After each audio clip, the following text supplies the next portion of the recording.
Ready 3, 2, 1 start.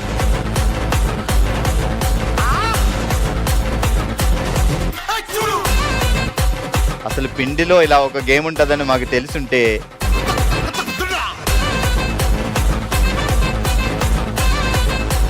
మధ్యలో నవ్వుకోవచ్చు, హ్యాపీగా నవ్వుతూ ఆడుతూ పాడుతూ పని చేస్తూ నవ్వాలి. నవ్వకపోతే ఈ గేమ్ అవ్వదు.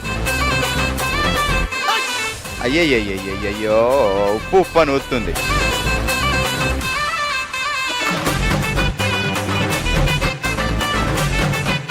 అబ్బా అసలు 1 కిలో పిండి వేసింది. ఇప్పుడు 1 కిలో పిండి ఇక్కడి నుంచి అక్కడ ట్రాన్స్ఫర్ అయ్యేసరికి 1/2 కిలో అవుతా ఉంది.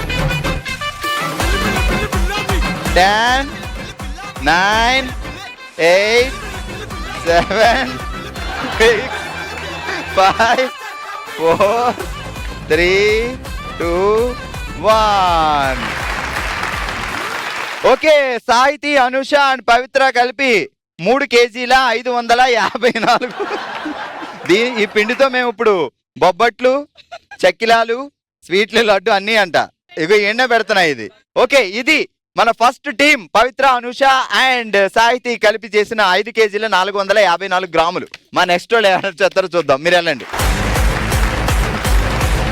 ఆల్రైట్, ఈ రోజు మన ఓషివంగి గేమ్ లో మనం ఆడుతున్నాం పిండితో పండగ ఆట. మరి ఈ ఆటలో ఇప్పటి వరకు ఆడిన సాహితి, అనుష అండ్ పవిత్ర అంత పిండి తీసుకొచ్చారు. నెక్స్ట్ ఆడబోతున్నారు కృష్ణవేణి గారు అండ్ భాను గారు, మల్లీశ్వరి గారు. మరి వీళ్ళు ఎంత పిండి తీసుకొస్తారో చూద్దాం. ఓకే, మీరు రెడీగా ఉన్నారా? Ready 3, 2, 1 start. ఎక్కువ ఒకేసారి తీసుకెళ్ళాలి అనుకోకండి. మధ్యలో ఏమన్నా తినచ్చు, అది ఏ పిండో అడుగుతాను నేను.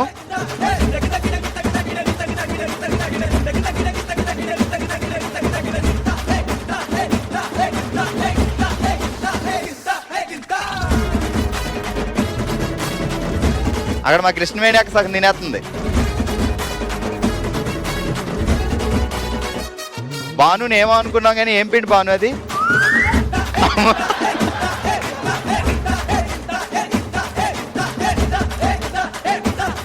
సూపర్, అసలు పిండితో పండగ.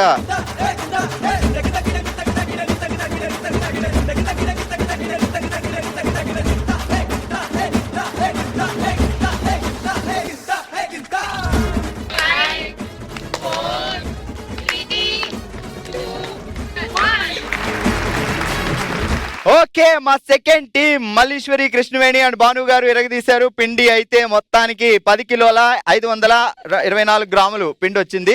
ఇప్పుడు వీళ్ళు ఎంత పిండి చేశారు అనేది పెద్దగా చూడాలా అంటే, పద్మజ గారు ఏంటి సంగతి? ఇదే ఎక్కువ.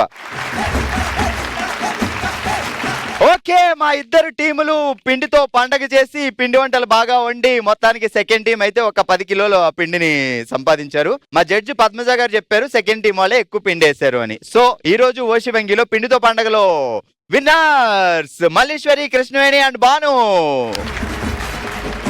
కంగ్రాచులేషన్ కృష్ణవేణి గారు, మల్లీశ్వరి గారు అండ్ భాను గారు.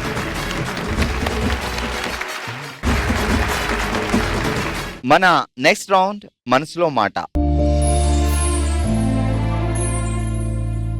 తన మనసులో మాటని మనమే తన ఫ్యామిలీ అనుకొని మనతో షేర్ చేసుకోవడానికి ఇప్పుడు మన ముందుకు వస్తున్నారు పద్మావతి గారు.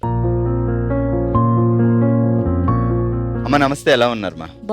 సో ఇది మన ఫ్యామిలీ కాబట్టి మీ మనసులో మాటని చెప్దామని ఇక్కడికి వచ్చారు. మనసులోనే అలా ఉండిపోయిన ఆ విషయం ఏంటి, ఏం జరిగింది చెప్పండి. నా పేరు పద్మావతి అండి. మేమిద్దరము.